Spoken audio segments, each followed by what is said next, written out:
తల్లి లేదంటారు, శివుడికి తల్లి లేదంటారు. తల్లుంటే జడలట్లు కట్టనిచ్చేనా?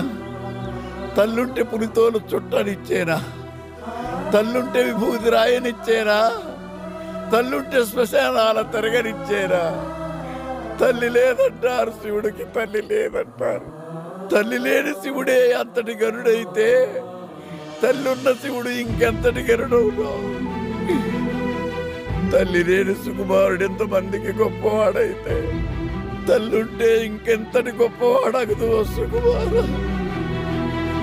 పద నాన్న, బయలుదేరు. ఉంటాను. నువ్వు కూడా రావచ్చు కదరా. నేను రాను. ఒకప్పుడు ఈ ఊరు నాకేం పనిస్తుందని ఆలోచించేవాడిని, కానీ నువ్వు కలిసాక ఈ ఊరికి నేను ఏం పని చేయగలను ఆలోచిస్తున్నాను. నమస్తే. నమస్తే. ఎక్కడికి వెళ్ళినా చేతులు దండం పెడుతున్నారు సుక్కు, నీ వల్లే. ఉన్నోళ్ళు ఎంతకన్నా ఏం కావాలి సుక్కు?